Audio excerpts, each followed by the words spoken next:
വളരെ എളുപ്പത്തിൽ കുറഞ്ഞ ചേരുവകൾ വെച്ച് വളരെ രുചികരമായിട്ട് തയ്യാറാക്കിയെടുക്കാൻ പറ്റുന്ന ഒരു റെസിപ്പിയാണിത്. സദ്യയിലെ അതേ ടേസ്റ്റോട് കൂടിയിട്ടുള്ള കൂട്ടുകറി വളരെ എളുപ്പത്തിൽ എങ്ങനെ റെഡിയാക്കാമെന്ന് കണ്ടു നോക്കിയാലോ. ഇതിനു വേണ്ടിയിട്ട് 1/2 കപ്പ് കടലപ്പരിപ്പാണ് വേണ്ടത്.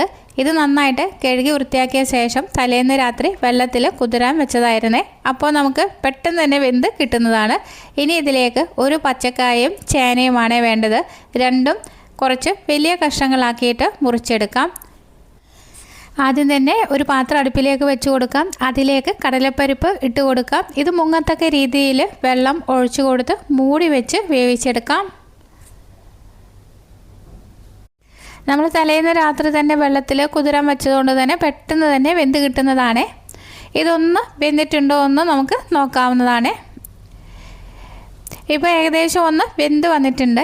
ഈ ടൈമിൽ നമ്മൾ മുറിച്ച് വെച്ചിരിക്കുന്ന കഷ്ണങ്ങളുണ്ടല്ലോ, അത് ഇതിലേക്ക് ഇട്ട് കൊടുക്കാം. ചേനയും പച്ചക്കായുമാണ് ഇട്ടിരിക്കുന്നത്. പച്ചക്കായയുടേക്കാളും ഇരട്ടി വേണം ചേന കേട്ടോ. അങ്ങനെയുള്ള റേഷ്യോ നോക്കിയിട്ട് വേണം ഈ ഒരു കൂട്ടുകറി റെഡിയാക്കിയെടുക്കാൻ. ഇനി ഇത് മുങ്ങത്തക്ക രീതിയിൽ വെള്ളം ഒഴിച്ചു കൊടുക്കാവേ. ഞാനിവിടെ ചൂടുവെള്ളമാണ് ഒഴിച്ചിരിക്കുന്നത്. ഇനി ഇതിലേക്ക് 1/4 ടീസ്പൂണ് മഞ്ഞൾപ്പൊടിയും 3/4 ടീസ്പൂണ് മുളക് പൊടിയും ചേർത്ത് ഒന്ന് നന്നായിട്ടൊന്ന് ഇളക്കി കൊടുക്കാം. അതിനുശേഷം മൂടി വെച്ച് ഒന്ന് വേവിച്ചെടുക്കാം. ഇപ്പോൾ ഏകദേശം വെള്ളമൊക്കെ ഒന്ന് വറ്റി വന്നിട്ടുണ്ട്. കഷ്ണങ്ങളൊന്ന് വെന്തിട്ടുണ്ടോ എന്ന് നോക്കാം. കൂടുതൽ വേവുള്ള ചേന വെന്തോന്ന് നോക്കാം കേട്ടോ. ഇപ്പോൾ ഇത് വെന്തിട്ടില്ല. അതിലേക്ക് കുറച്ചുകൂടി ചൂടുവെള്ളം ഒഴിച്ചു കൊടുത്ത് ഒന്നും കൂടി മൂടി വെച്ചിട്ട് നന്നായിട്ടൊന്ന് വേവിച്ചെടുക്കാവേ. അല്പസമയം കൂടി കഴിഞ്ഞപ്പോൾ ചേന നന്നായിട്ടൊന്ന് വെന്ത് വന്നിട്ടുണ്ട്. ഇങ്ങനെ കിട്ടിയാൽ മതി കേട്ടോ, വല്ലാതെ വെന്ത് ഉടയരുതേ. ഇനി നന്നായിട്ടൊന്ന് ഇളക്കിയെടുക്കാം. ഇനി ഇതിലേക്ക് 1 ടീസ്പൂണ് കുരുമുളക് പൊടിയും പാകത്തിനുള്ള ഉപ്പും കൂടി ചേർത്ത് കൊടുത്ത് നന്നായിട്ട് ഒന്നും കൂടി വേവിച്ചെടുക്കാം. ഇത് തുറന്ന് വെച്ചിട്ട് നന്നായിട്ടൊന്ന് ഇളക്കിയെടുക്കാം. അടി കട്ടിയുള്ള പാത്രത്തിൽ വേണം കേട്ടോ ഈ ഒരു റെസിപ്പി റെഡിയാക്കിയെടുക്കാൻ. ഇനി ഇതിലേക്ക് ഒരു 1.5 അച്ച് ശർക്കര ചേർത്ത് കൊടുക്കാം കേട്ടോ. ശർക്കര ഒന്ന് ഞാൻ കുത്തി പൊട്ടിച്ചിട്ടാണ് ഇട്ട് കൊടുത്തിരിക്കുന്നത്. എന്നിട്ട് നന്നായിട്ടൊന്ന് മിക്സ് ചെയ്തെടുക്കാം. ഇനി ഇത് അടച്ചു വെച്ചിട്ട് വേവിക്കാവുന്നതാണ്. നമ്മൾ കഷ്ണങ്ങളൊക്കെ നന്നായിട്ടൊന്ന് 1/4 ഭാഗം വെന്തതിന് ശേഷം വേണം ശർക്കര ചേർത്ത് കൊടുക്കാൻ. ഇതിലേക്ക് അല്പം ചൂടുവെള്ളം കൂടി ഒഴിച്ചു കൊടുക്കുന്നുണ്ട്. എന്നിട്ട് നന്നായിട്ടൊന്ന് ഇളക്കി കൊടുത്തതിന് ശേഷം മൂടി വെക്കാം. ഇനി ഇതിലേക്ക് അരപ്പ് റെഡിയാക്കി എടുക്കാം. അതിനു വേണ്ടിയിട്ട് ഒരു മിക്സിയുടെ ജാറിലേക്ക് 1 കപ്പ് തേങ്ങ ചേർത്ത് കൊടുക്കാം. ഇതിലേക്ക് 1/4 ടീസ്പൂണ് നല്ല ജീരകം കൂടി ചേർത്തതിന് ശേഷം തരിതരിപ്പായിട്ടൊന്ന് ക്രഷ് ചെയ്ത് എടുക്കുക കേട്ടോ. വല്ലാതെ നന്നായിട്ട് അരഞ്ഞ് എടുക്കരുത്. വെള്ളം ചേർക്കേണ്ട ആവശ്യമില്ല. ഇപ്പോൾ നമ്മുടെ കറി നന്നായിട്ട് തിളച്ചിട്ട് ഒന്ന് കുറുകി വരുന്നുണ്ട്. ഈ ടൈമിൽ തേങ്ങയുടെ അരപ്പ് ഇതിലേക്ക് ചേർന്ന് കൊടുത്ത് നന്നായിട്ട് ഇളക്കി യോജിപ്പിച്ചെടുക്കാം. കൂട്ടുകറിയൊക്കെ റെഡിയാക്കി എടുക്കാൻ കുറച്ച് വലുപ്പമുള്ള പാത്രം എടുക്കണം കേട്ടോ. അതേമാതിരി അടി കട്ടിയുള്ള പാത്രം വേണം ഉപയോഗിക്കാൻ. ഇത് നന്നായിട്ട് ഇളക്കി കൊടുക്കാം. ഇതൊന്നും നന്നായിട്ട് ഡ്രൈ ആക്കി എടുക്കണം കേട്ടോ. ആ സമയം കൊണ്ട് നമുക്ക് ഒരു പാത്രം അടുപ്പിലേക്ക് വെച്ച് കൊടുത്ത് അതിലേക്ക് 2 ടേബിൾ സ്പൂൺ വെളിച്ചെണ്ണ ഒഴിച്ചു കൊടുക്കാം. ഇതിലേക്ക് ഇനി 2.5 കപ്പ് തേങ്ങ ചിരകിയത് ചേർത്ത് കൊടുത്ത് നന്നായിട്ട് വറുത്തെടുക്കാം. ഇതിലേക്ക് കുറച്ച് കറിവേപ്പില കൂടി ചേർത്ത് കൊടുക്കണം കേട്ടോ. എന്നിട്ട് ഒരു ബ്രൗൺ ഷെയ്ഡ് ആകുന്നത് വരെ നന്നായിട്ടൊന്ന് വറുത്തെടുക്കണം. ഇങ്ങനെ വറുത്തെടുക്കുമ്പോൾ ലോ ഫ്ലെയിമിൽ വെച്ചിട്ട് വേണം വറുത്തെടുക്കാൻ. ഹൈ ഫ്ലെയിമിലൊന്നും ഒരിക്കലും ഇട്ട് കൊടുക്കരുത് കേട്ടോ. ഇട്ട് കൊടുക്കുകയാണെങ്കിൽ പെട്ടെന്ന് തേങ്ങ കരിഞ്ഞു പോകാനുള്ള സാധ്യതയുണ്ട്.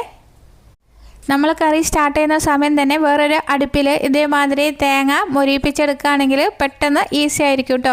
അല്ലെങ്കിൽ തലേ ദിവസം നമുക്ക് തേങ്ങ വറുത്തെടുത്ത് ഫ്രിഡ്ജിൽ സൂക്ഷിച്ച് എടുത്തു വെക്കാം കേട്ടോ. തേങ്ങ അതേമാതിരി വറുത്തെടുത്ത് അരച്ചിട്ട് എടുത്തു വെച്ചാൽ മതിയേ.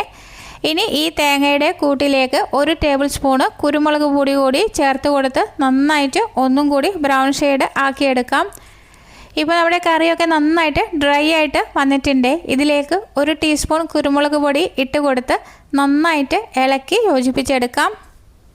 ഇതിപ്പോൾ ടേസ്റ്റ് ചെയ്ത് നോക്കുമ്പോൾ ഒരു ഉപ്പിൻ്റെ കുറവുണ്ടായിരുന്നേ. അതുകൊണ്ട് അല്പം ഉപ്പ് കൂടി ചേർത്തതിന് ശേഷം നന്നായിട്ടൊന്ന് ഇളക്കി യോജിപ്പിച്ചെടുക്കാം. ഇപ്പോൾ തേങ്ങയൊക്കെ നന്നായിട്ടൊരു ബ്രൗൺ ഷെയ്ഡായിട്ട് വന്നിട്ടുണ്ട്. ഇനി നമ്മുടെ കറിയിലേക്ക് ഈ തേങ്ങ വറുത്തത് ചേർത്ത് കൊടുക്കാം. എന്നിട്ട് നന്നായിട്ട് ഇളക്കി യോജിപ്പിച്ചെടുക്കാം. വലിയ കഷ്ണങ്ങളുണ്ടെങ്കിൽ നന്നായിട്ടൊന്ന് ഉടച്ചിട്ട് നന്നായിട്ട് ഇളക്കി യോജിപ്പിച്ചെടുക്കാം. സദ്യയിൽ കിട്ടുന്ന അതേ ടേസ്റ്റോട് കൂടിയിട്ടാണ് കേട്ടോ ഈ ഒരു കൂട്ടുകറി റെഡിയാക്കി എടുക്കുന്നത്. ഇതിനു വേണ്ടിയിട്ട് ഒരു വറവ് റെഡിയാക്കണം.